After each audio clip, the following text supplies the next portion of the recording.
Parliament వర్షాకాల సమావేశాలు తుది అంకానికి చేరుకున్నాయి. ఈ నెల 13న సమావేశాలు ముగియనున్నాయి.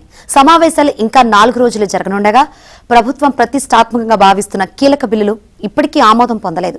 వీటిపై ఉత్కంఠ కొనసాగుతుంది.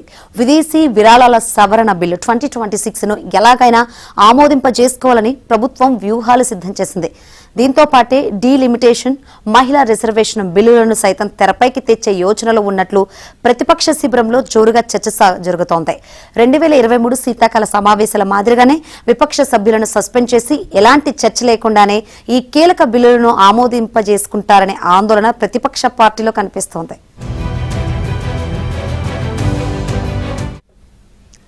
ఎఫ్సీఆర్ఏ బిల్లును గత మార్చి లోక్సభలో ప్రవేశపెట్టారు. దీనిని ఈ నెల 12న చర్చకు తెచ్చి ఆమోదింపజేసుకోవాలని ప్రభుత్వం భావిస్తుంది. విదేశీ విరాళాలు, ఎఫ్సీఆర్ఏ రిజిస్ట్రేషన్ రద్దయిన సంస్థల వద్ద ఉన్న ఆస్తుల నియంత్రణ విధి విధానాల్లో ఈ బిల్లు కీలక మార్పులను ప్రతిపాదిస్తోంది. ఈ ప్రతిపాదనలపై మరింత లోతుగా చర్చించాలని ప్రతిపక్షాలు పట్టుబడుతున్నాయి. మరో కీలక బిల్లు వికసిత్ భారత్ శిక్షా అధిష్టాన్ బిల్లు 2025 విశ్వవిద్యాలయ నిధుల సంఘం ఏఐసిటిఈ జాతీయ ఉపాధ్యాయ విద్యా మండలి స్థానంలో ఒకే ఉన్నత విద్యా నియంత్రణ మండలిని ఏర్పాటు చేసేందుకు దీనిని రూపొందించారు.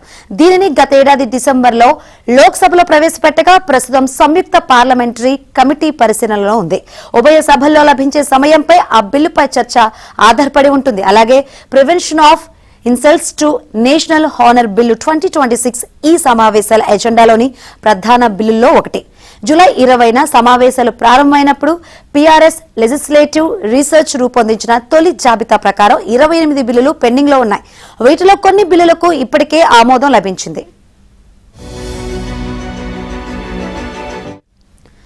మహిళా రిజర్వేషన్, డీలిమిటేషన్ బిల్లులపై ప్రభుత్వం నుంచి అనూహ్య నిర్ణయాలు వెలువడవచ్చనే ప్రచారం జరుగుతోంది.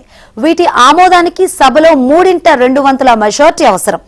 ఈ క్రమంలో ఎక్కువ మంది సభ్యులను వివిధ కారణాలతో సభ నుంచి సస్పెండ్ చేసి ఆ తర్వాత వీటిని ఆమోదిస్తారనే ఆందోళన ప్రతిపక్ష శిబిరంలో కనిపిస్తుంది.